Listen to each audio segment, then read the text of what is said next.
This is QTV News coming to you from our studios on Caraba Avenue, and I am Andy Kerma. Thanks for joining us. Here are the main news headlines. The Higher Education Minister has taken journalists on a tour of the University of the Gambia's Faraba Banta campus, which is due to accommodate classes from the 2nd of October. A high-level parliamentary seminar on the role of the ECOWAS Parliament relating to challenges of unconstitutional regime change and presidential term limits in West Africa is underway in Winneba in Ghana. In a bid to promote and enhance fair competition and equality within the ICT market, PURA on Friday validated the Gambia ICT market definition and significant market power assessment report. Amnesty International Soma Focus Group organized a stakeholders' engagement on the rights and protection of child rights in the Lower River region. In international news, at this year's UN General Assembly, Kenya's President William Ruto called on the global community not to abandon Haiti, while announcing plans for Kenya to lead a multinational security force in the Caribbean nation in the face of mounting gang violence. Those were the headlines, and now the news in detail.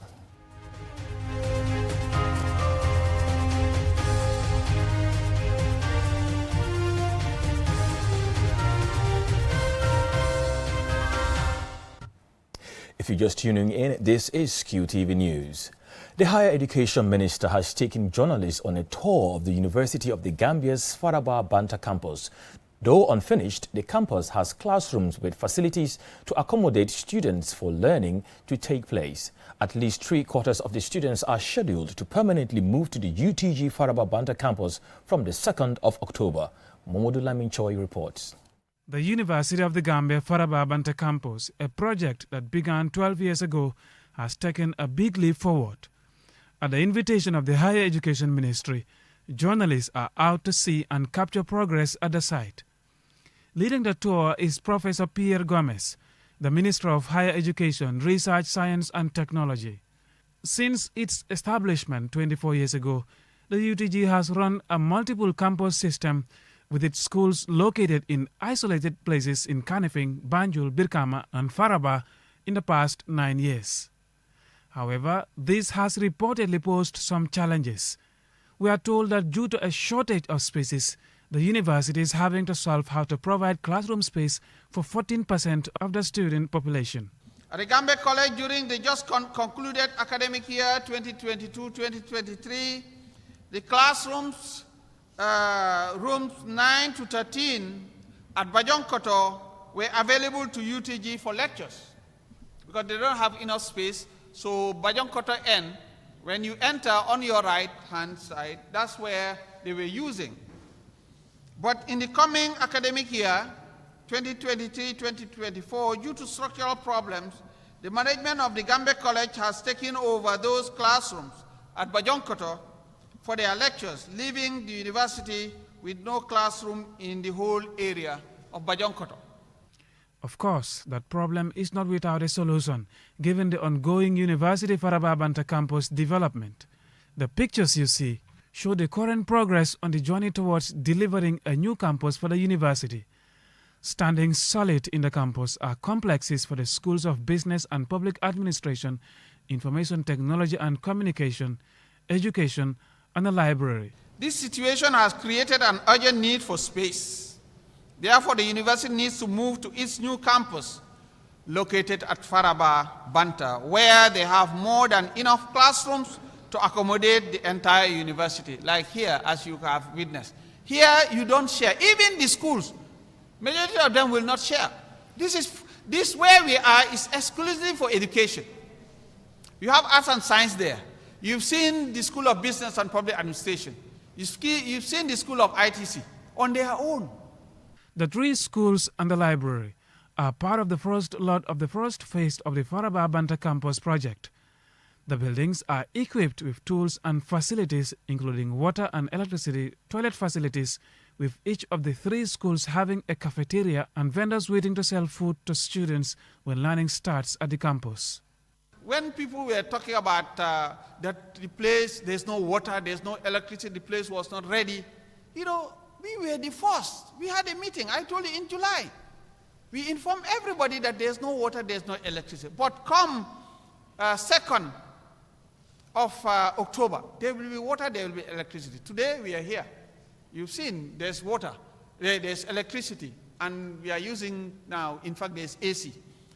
Which means now, that's also a revolution. On the 27th of September, the Higher Education Ministry signed an agreement with the Gambia Transport Service Company Limited, GTSC, to ease the transport burden of students to and from the university's Faraba Banta campus. 15 air-conditioned buses have been allocated to the UTG to run from Kanifing to Faraba, with each student paying a $20 return fare. On Saturday, the Higher Education Ministry handed over the campus to the university management, and at least 3/4 of UTG students are scheduled to relocate to the new campus for lectures on Monday. Mohamed Lamin Choi, QTV News. The President of Ghana, Nana Akufo-Addo, presided over the opening ceremony of a high-level parliamentary seminar on the role of ECOWAS Parliament relating to challenges of unconstitutional regime change and presidential term limits in West Africa on Friday in Ghana. Aliou Cisse reports.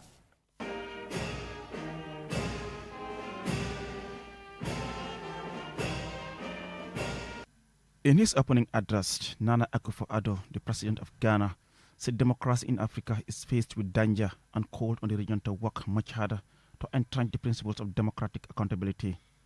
In his opinion, one of the key threats to democracy is the manipulation of constitutional laws to remain in power. Regional democracy is currently facing 3 serious threats. Firstly, is the attempted confiscation of democracy by elites who engage through legal antics in the manipulation of constitutional rules and the subjugation of the institutions of the Republic with the sole aim of remaining in power. Secondly, is the emerging remilitarization of governance with the return once again of the military onto the political scene, who have neither consulted nor received any mandate from the people on whose behalf they purport to act. Sidi Mohamed Tunis, Speaker of the ECOWAS Parliament, and Alexander Afenyo-Makin, head of the Ghanaian delegation to the ECOWAS Parliament, respectively, said the sub-region is at a juncture where the road chosen will dictate the future of the region, citing the recent surge in military coups as a major threat to regional peace and democracy. Parliamentarians need to step up the plate and demonstrate the extraordinary leadership that is expected of us. The adage, to whom much is given, much is expected, applies here. We must embrace democracy as essential to progress and muster the confidence to speak out against leaders who are solidifying their hold on power against the wishes of the people, because we have a moral obligation to do so. We must denounce those who start constitutional and institutional coups with the same zeal and tones as we denounce military coups. We must firmly condemn the coups in Mali, Burkina Faso, Guinea, Chad, and Gabon, along with the hostilities in Sudan. These actions are a betrayal of democratic principles we hold dear, and we demand a swift return to constitutional rule. We must affirm unequivocally that regression is not the solution. Our golden age lies ahead of us, and not in the shadows of the 1960s and 80s. During the course of the seminar, there will be a series of presentations by invited experts from across the sub-region, including Seth Matijau, Executive Director for Center for Research and Policy Development, on the different themes such as finding mechanisms for the faithful implementation of the Protocol on Democracy and Good Governance in Member States. The seminar will be followed by the 2023 Second Extraordinary Session of Parliament from 3rd to 7th October, also taking place in Winneba, Ghana. The main agenda of this session is the examination and adoption of the Parliament's 2024 draft budget. Reporting for QTV News, I am Aliou Cisse. In a bid to promote and enhance fair competition and equality within the ICT market, the Public Utilities and Regulatory Authority, PURA, on Friday validated the Gambia ICT market definition and significant market power assessment report. Jena Mbosonko was at the ceremony and she now reports. Despite the market analysis mechanism provided for by the 2009 ICT Act, this is the second market assessment studies in the ICT sector conducted by PURA since the first, which was conducted in 2016. As such, a full regulatory framework has not yet been fully implemented, which has resulted in inefficiencies in the regulatory interventions. Therefore, this assessment will assist PURA to develop a consistent regulatory practice. Through the assessment, PURA will reinforce open access principles to broadband infrastructure, ensuring timely publication of reference access offers, taking into consideration the evolving market structure. Here is PURA's Director of Economic Regulation, Burama Jame. The intention, Mr. Chair, is to strategically position the authority in meeting the capacity and infrastructure demands of a 5G environment. With this report in hand, PURA is better equipped to lead the charge toward a unified and consistent regulatory practice. Our aim is to strive for simplicity and offer flexibility in our approach and maintain a neutrality that fosters a level playing field for all industry participants. Inasmuch as the Gambia has an open market policy in the ICT sector, PURA is working to avoid monopolies and bullies in the market. Monopolies have an inelastic demand and so can increase prices, giving customers no alternative. For example, in the 1980s, Microsoft had a monopoly on PC software and charged a high price for Microsoft Office. Director General of PURA, Yusuf M. Job, elaborates.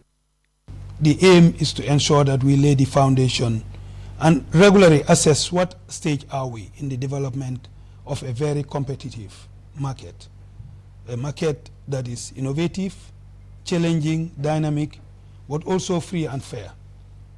A market that will not bar new entrants or create monopolistic situations that will be detrimental to the general public or to the government.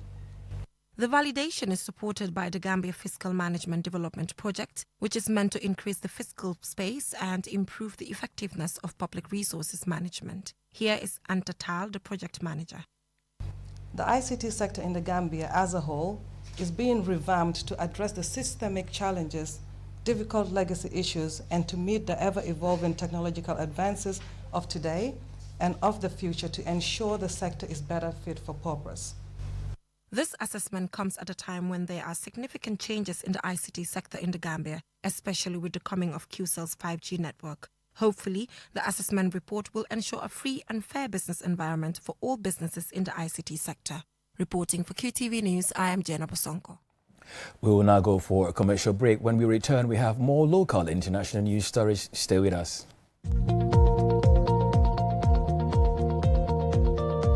To make sure your company's products and services reach your potential customers, it is essential that you choose the right channel for your marketing purposes. QTV has the widest reach locally and beyond, and we can give your business the visibility it needs. Call QTV Marketing on +220 324 4444 or email us at marketing@qtv.gm and take your business to the world.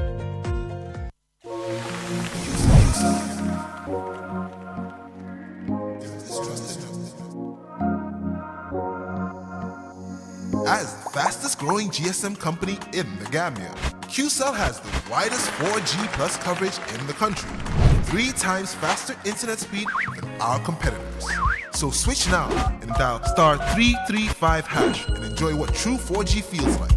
QCell, Gambia's trusted network.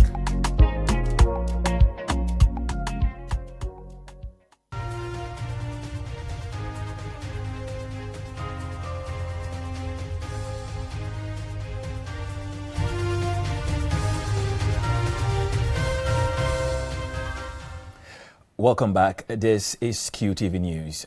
Amnesty International Summer Focus Group organized a stakeholders engagement on the rights and protection of child rights in the Lower River region.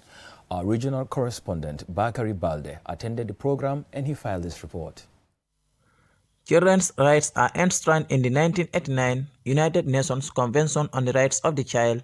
According to Amnesty International, there are 2.3 billion children in the world. Over 61 million of them do not attend primary school, and an estimated 150 million girls and 73 million boys are sexually assaulted every day. This local group in Soma is trying to address these issues in the Gambian context.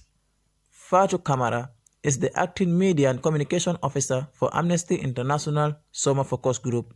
Ensuring child rights is a fundamental responsibility of the government, communities, organizations, families, and society as a whole.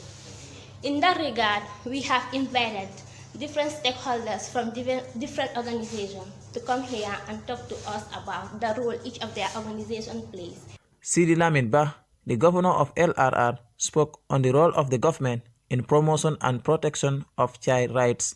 The government of the Gambia is fully aware of this obligation.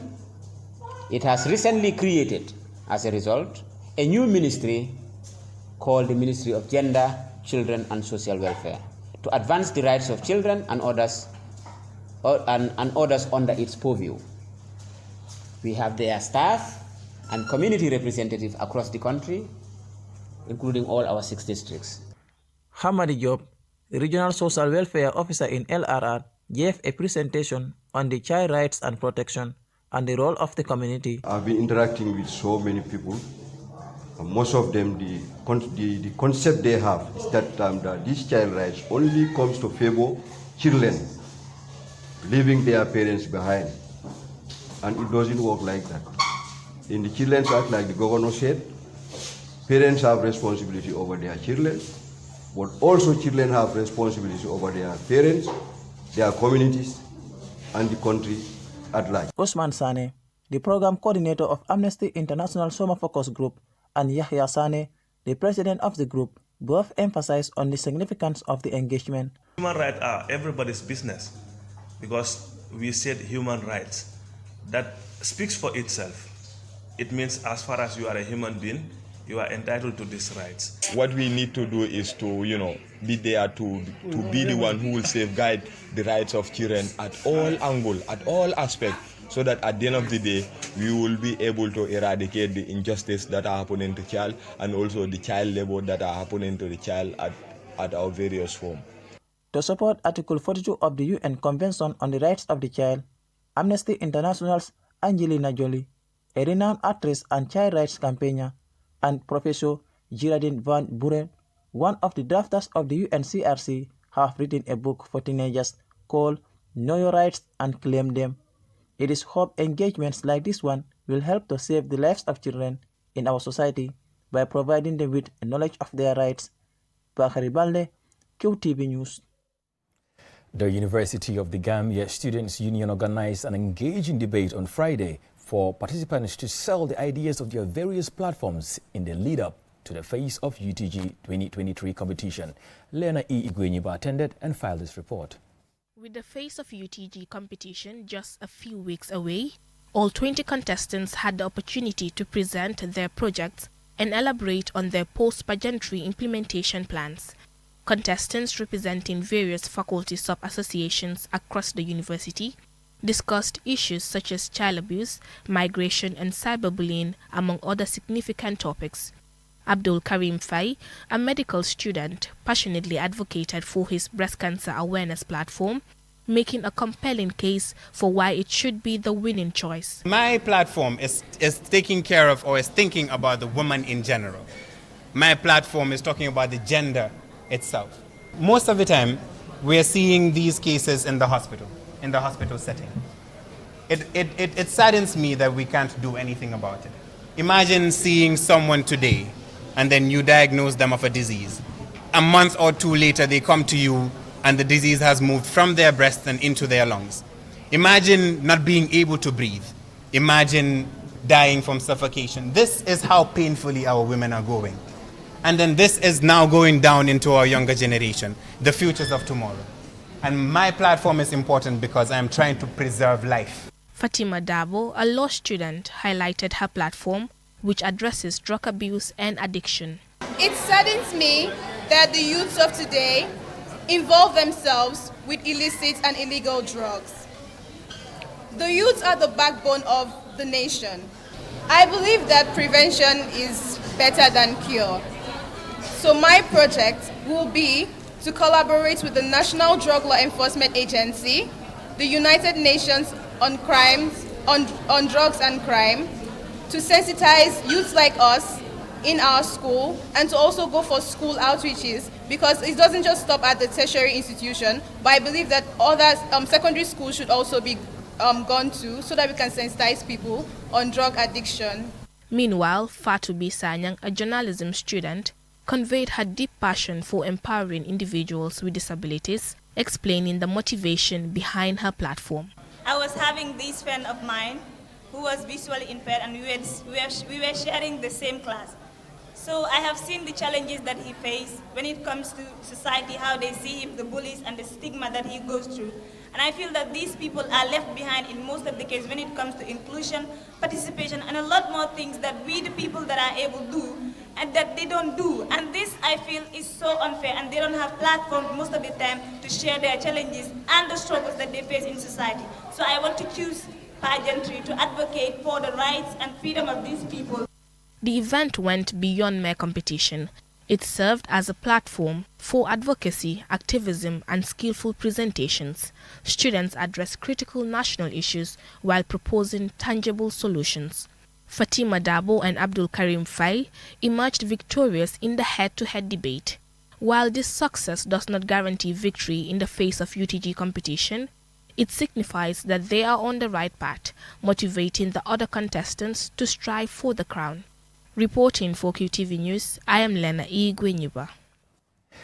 We wish all the participants who will be participating in the Face of UTG 2023 the very best of luck. And now we'll take a look at news beyond our borders.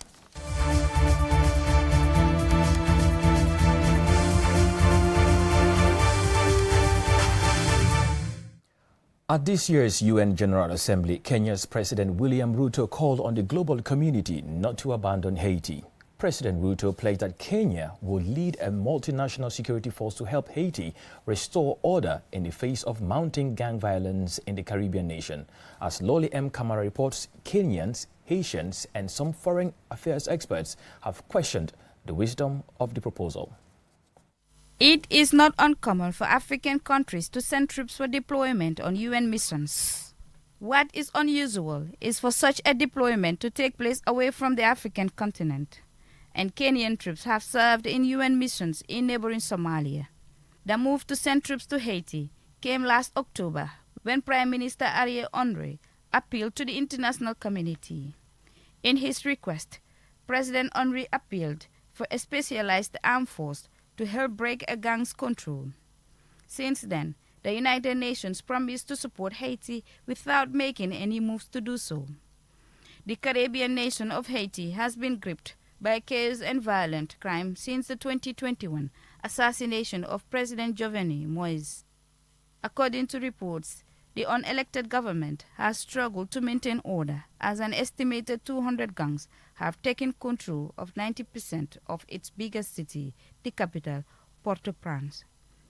In a powerful speech at the UN General Assembly in New York last week, Kenya's President William Ruto told the Assembly that international solidarity and collective action are needed to address Haiti's surging violence. Haiti deserves better from the world.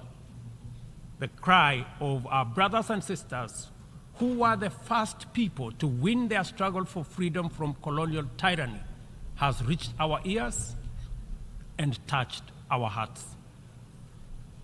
Doing nothing in the face of the historic isolation, neglect, and betrayal of the people of Haiti is out of question.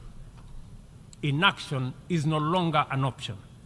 Some Kenyans have expressed disapproval over the plan, arguing that Ruto is acting at the command of Western nations, especially as their country is having to deal with never-ending instability on its border with Somalia. The plan to dispatch 1,000 Kenyan policemen to Haiti is backed by the Biden administration, which is offering logistics including intelligence, airlift, and medical support to the mission. Kenya is leading the operations, and to be joined by Jamaica, the Bahamas, Antigua, and Barbuda, who also pledged personnel. Since the Kenyan president's announcement, civil society organizations and human rights activists in the Caribbean nation have rejected the offer, terming the intervention an attack on the right of Haitian people to self-determination and sovereignty. It appears some prefer the present case over any outside offers to help restore order. According to some reports, the gang fighting that has rocked the Caribbean country has claimed nearly 3,000 lives so far this year, with nearly 1,000 people kidnapped and some 100,000 displaced. And the United Nations said in a report published earlier this month that Haitian National Police numbers have dropped to fewer than 9,000 from around 12,000, with many struggling to take on the multiplying gangs. The report, authored by the top UN official in Haiti, said the country is in the grip of extreme brutality caused by gang-related violence. It remains to be seen whether President Ruto's pledge to suffering Haitians and the world will overcome doubts and misgivings to be realized. For QTV News, Lolly M. Camara. Before we end this bulletin, here's a recap of the headlines. The Higher Education Minister took journalists on a tour of the University of the Gambia's Faraba Banta campus, which is due to accommodate classes from the 2nd of October. A high-level parliamentary seminar on the role of the ECOWAS Parliament relating to challenges of unconstitutional regime change and presidential term limits in West Africa is underway in Winneba in Ghana. In a bid to promote and enhance fair competition and equality within the ICT market, Pura on Friday validated the Gambian ICT market definition and significant market power assessment report. Amnesty International Soma Focus Group organized a stakeholders engagement on the rights and protection of child rights in the Lower River region. In international news, at this year's UN General Assembly, Kenya's President William Ruto called on the global community not to abandon Haiti while announcing plans for Kenya to lead a multinational security force in the Caribbean nation in the face of mounting gang violence. That's all we have for you in this bulletin. Join us tomorrow for Week in Review. Thanks for watching.